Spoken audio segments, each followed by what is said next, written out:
There's a moment in awakening when the body begins to speak with a language that you can't ignore anymore. It doesn't shout or demand, it moves. A slow rise, a quiet stirring, a pull from somewhere deep in the lower body that begins to travel upward, carrying with it the truths that you once buried beneath survival. This is the beginning of week 7. The week where the sacral wakes the heart. The week where emotion stops living in isolation and begins its climb toward meaning. You may feel this as a tightness or a warmth, a pressure beneath your ribs, or maybe as a feeling rising before you have the words to explain it. Don't rush it or suppress it. Don't twist it into something that your past would understand. This is the first sign that your inner world is ready to open. The sacral stirs emotion, but it's the heart that gives that emotion purpose. This stage begins in the body, in instinct, in the deep waters of longing and memory, and the parts of you that still want, even when life taught you not to. Here, movement begins not from thought, but from truth. The kind of truth that's always lived below language. But as this week unfolds, something will shift. The emotion no longer wants to stay in the body. It begins to rise. It begins to knock on the walls around your heart, asking to be received instead of managed, asking to be understood instead of controlled, asking to be witnessed instead of redirected. This is the transition from sacral into heart, from feeling into honesty and motion into meaning. Most people never reach this part of the journey because they're afraid of what the rising will reveal. They fear that their feelings will expose too much, that their truth will cost too much, that their vulnerability will break them. But the heart doesn't break you. It reveals you. It brings you back to the person that you were before fear became your language.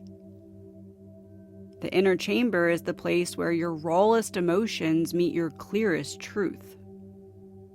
It's where the parts of you that still ache finally find a place to rest.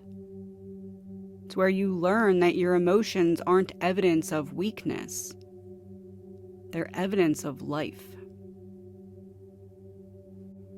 And if your emotions are evidence of life, then every rise inside of you is proof that something in you has not given up. Something in you is still trying to grow. Something in you is still reaching for connection or truth, for meaning, even after every moment that tried to convince you to shut down. Most people spend their entire lives trying to numb the very thing that could save them. They bury their feelings under productivity. They drown them in distraction. They call it strength when in reality it's exhaustion in disguise. They call it control when it's really fear wearing a mask of discipline.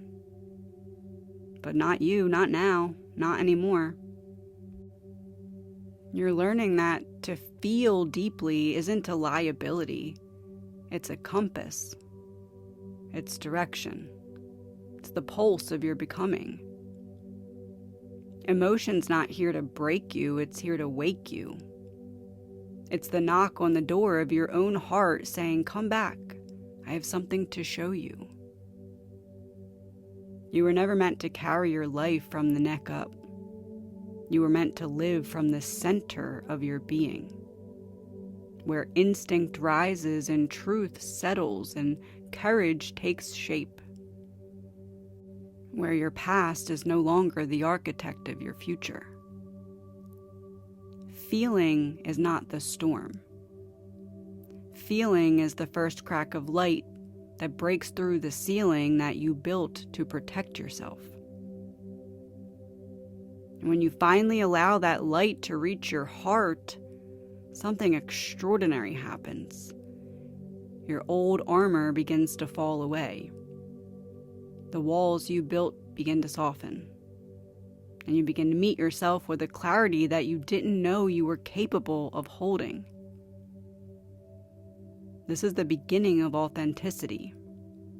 Not the aesthetic kind or the curated kind, but the real kind. The kind that costs you nothing except your willingness to stop abandoning your own inner world. You're entering a part of your life where your heart will no longer tolerate the versions of you that survived by shrinking. Where your inner truth becomes louder than your conditioning. Your emotions rise not to overwhelm you, but to point you towards the next doorway. And here's the part that no one tells you.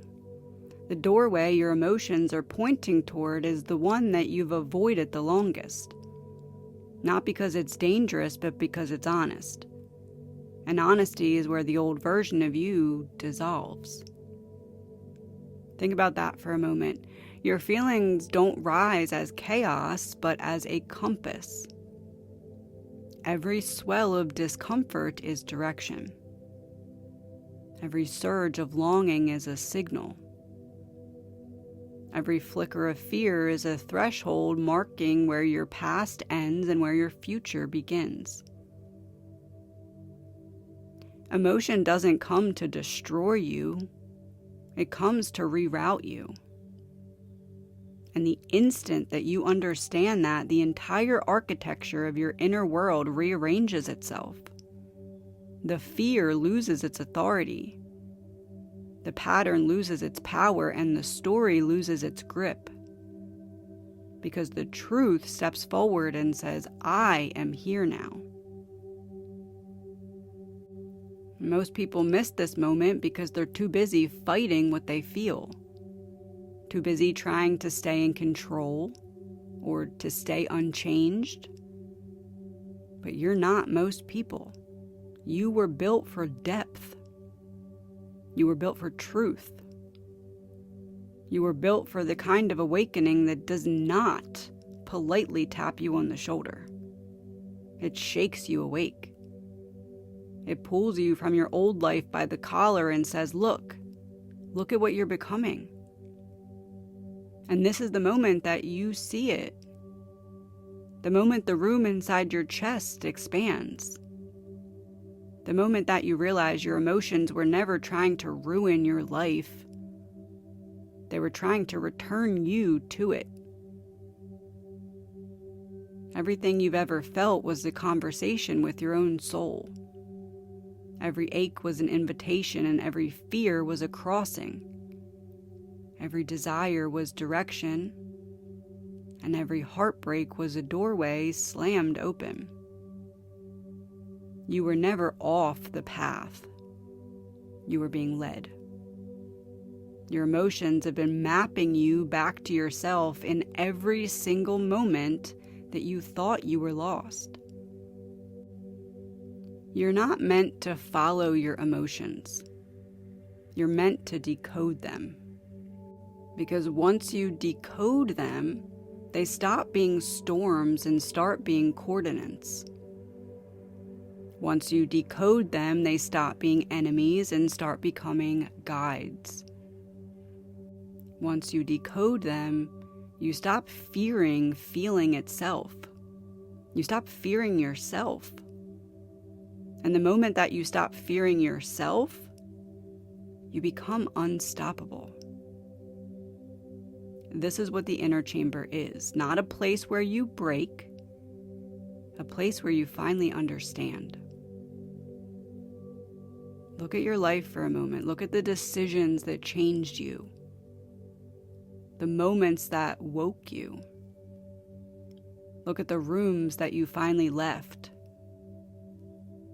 Every turning point began as a feeling that you tried to ignore. And every time you ignored it, it grew louder.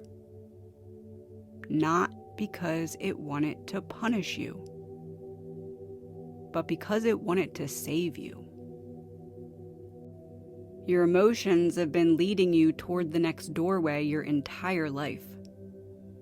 The doorway that leads out of who you were and into who you're becoming. The doorway that leads out of survival and into truth. The doorway that opens not outward, but inward. Into the part of you that's never been touched by fear. You do not need to fear the rising. You only need to follow where it points. Because the next doorway is not outside of you. It's in your chest. And this is the week that you walk through it.